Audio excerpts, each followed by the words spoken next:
Assalamualaikum warahmatullahi wabarakatuh. Saya Rahadatul Aisy dari Universitas Pajajaran, jurusan Teknologi Industri Pertanian. Pada kesempatan kali ini, saya akan sharing mengenai simulasi sistem dinamik dengan menggunakan software dan mengangkat studi kasus khususnya di bidang agroindustri. Sebelum itu, saya akan menjelaskan apa itu sistem dinamik. Jadi, menurut J. Forrester, sistem dinamik ini adalah sebuah pendekatan untuk memahami perilaku sistem yang kompleks dari waktu ke waktu. Untuk permasalahan yang dapat dimodelkan dengan menggunakan metodologi dinamika sistem adalah masalah yang mempunyai sifat dinamis atau berubah terhadap waktu dan struktur fenomenanya mengandung paling sedikit satu struktur umpan balik. Sistem dinamik ini dibentuk karena adanya hubungan sebab akibat yang mempengaruhi struktur di dalamnya sehingga membentuk umpan balik. Umpan balik dari sistem ditunjukkan dalam causal loop diagram atau disebut dengan CLD. CLD ini adalah diagram sebab akibat yang membantu dalam memvisualisasikan bagaimana variabel berbeda dalam sebuah sistem saling terkait. Selain itu, pendekatan sistem dinamik juga dapat menggunakan stock and flow diagram atau SFD. SFD ini merupakan penjabaran lebih rinci dari sistem yang sebelumnya ditunjukkan oleh CLD. Di dalam SFD ini biasanya terdapat level atau stok yang menyatakan kondisi sistem pada setiap saat. Level merupakan akumulasi di dalam sistem, sedangkan rate atau flow adalah variabel dalam model yang dapat mempengaruhi level. Berikut ini adalah contoh dari causal loop diagram dan stock and flow diagram. Selanjutnya, beberapa software yang biasa digunakan untuk simulasi sistem dinamik, diantaranya ada PowerSim, FanSim, dan Stella. Untuk simulasi kali ini, aplikasi atau software yang saya gunakan untuk membuat causal loop diagram adalah FanSim. Sedangkan untuk membangun stock and flow diagram, saya menggunakan PowerSim. Untuk studi kasus yang digunakan dalam simulasi kali ini, yaitu stok atau persediaan dan jumlah permintaan terhadap kopi di Indonesia. Sedangkan untuk pain point dan goals dalam simulasi kali ini, karena adanya permintaan pasar terhadap kopi yang sangat fluktuatif, sehingga perlu simulasi untuk mendapatkan strategi dalam menjaga persediaan atau stok untuk memenuhi kebutuhan pasar. Untuk simulasinya, kita menggunakan data yang ada dan hubungan antar variabel yang terlibat. Untuk membuat CLD atau causal loop diagram, saya akan menggunakan aplikasi FanSim. Untuk membuat CLD dengan menggunakan aplikasi FanSim, kita bisa menggunakan dua tools, yaitu tools variabel dan tools arrow. Langkah pertama yang bisa kita lakukan untuk membuat CLD ini adalah dengan menentukan dan menuliskan variabel apa saja yang akan terlibat.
Won't you say why you're a stranger now?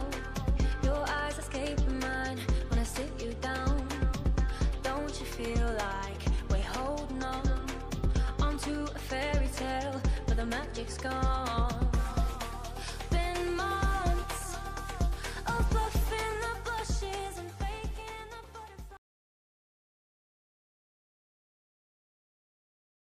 Selanjutnya untuk membangun SFD atau Stock and Flow Diagram, kita menggunakan aplikasi PowerSim.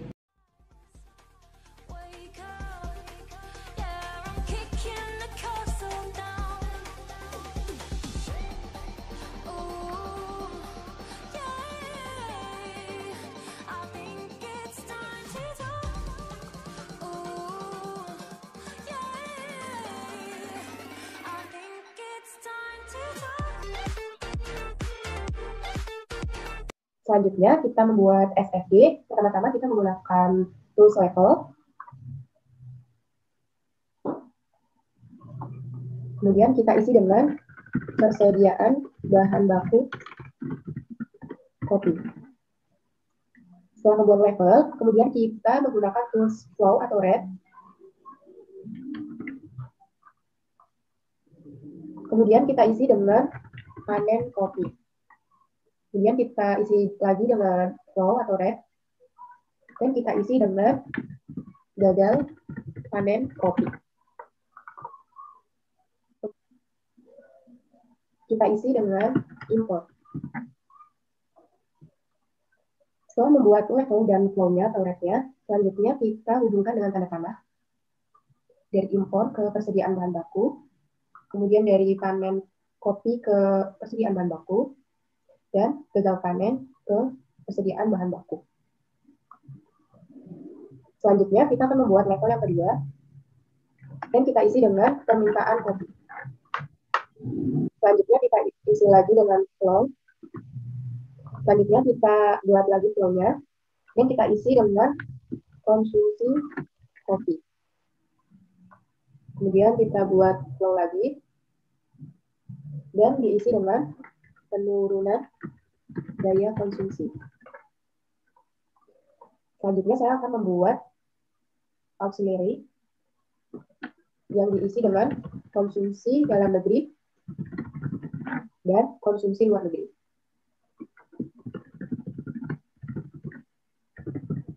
Di mana maksud dari konsumsi luar negeri ini adalah jumlah ekspor. Selanjutnya kita hubungkan dengan menggunakan tanda panah dari konsumsi dalam negeri ke konsumsi kopi dan konsumsi luar negeri ke konsumsi kopi. Selanjutnya dari konsumsi kopi ke permintaan, dari penurunan daya konsumsi ke permintaan, dan dari permintaan ke persediaan bahan baku kopi. Kemudian setelah kita selesai membangun diagram stock and flow ini, kita bisa mengisi equation. Caranya yang pertama, kita bisa mulai dari bagian import, kemudian double klik, maka akan muncul tab seperti ini. Kemudian di bagian definition, kita isi dengan data yang sudah kita tentukan sebelumnya. Import kopi yaitu 32.102, dan untuk satuannya adalah ton. Kemudian klik OK. Selanjutnya di bagian panen kopi, kita isi dengan 761.000, dan untuk satuannya adalah ton. Kemudian di bagian gagal panen, kita isi dengan 76,1, satuannya ton. Kemudian di bagian konsumsi dalam negeri, kita isi dengan 288.000, satuannya ton. Kemudian konsumsi luar negeri, kita isi dengan 355.766 ton. Kemudian di bagian penurunan daya konsumsi, kita isi dengan 28,8 ton. Selanjutnya di bagian konsumsi kopi ini, kita isi dengan konsumsi dalam negeri ditambah dengan konsumsi luar negeri. Kemudian klik OK. Selanjutnya di bagian permintaan, kita isi dengan konsumsi kopi dikurangi dengan penurunan daya konsumsi. Dan yang terakhir, di bagian persediaan bahan baku kopi, kita isi dengan jumlah yang masuk, yaitu panen kopi, ditambah dengan impor, kemudian dikurangi gagal panen dan permintaan. Kemudian klik OK. Setelah selesai memasukkan equation-nya, kita bisa klik simulasi. Maka setelah itu kita bisa melihat hasilnya. Untuk melihat hasilnya dalam bentuk grafik, kita bisa mengklik tombol grafik. Kemudian kita drag persediaan bahan baku dan permintaan.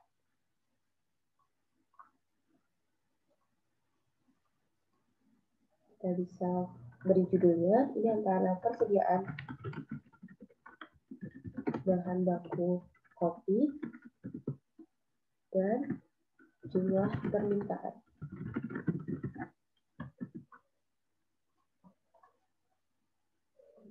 Untuk data-data ini juga bisa disajikan dalam bentuk tabel.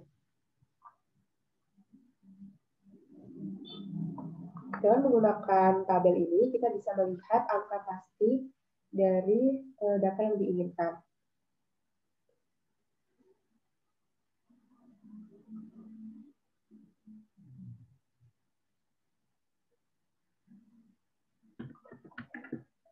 Persediaan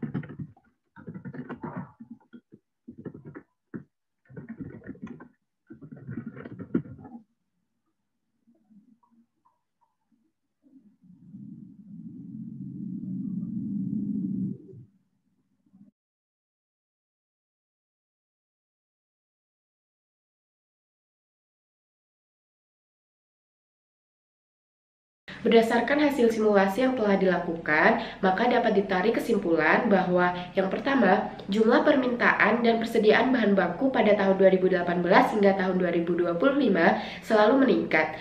Kemudian yang kedua, jumlah permintaan pada tahun 2018 hingga tahun 2020 lebih tinggi dibandingkan dengan persediaan bahan baku. Dan yang ketiga, jumlah permintaan pada tahun 2021 hingga 2025 lebih rendah dibanding persediaan bahan baku. Oleh karena itu, rekomendasi yang bisa diberikan yaitu yang pertama, melakukan forecasting atau peramalan terhadap jumlah permintaan konsumen kopi sebagai strategi menghadapi pasar yang fluktuatif. Dan yang kedua, apabila terjadi overproduksi dalam tingkat tinggi, sebaiknya bahan diekspor sehingga hal tersebut dapat mengurangi risiko kerusakan bahan.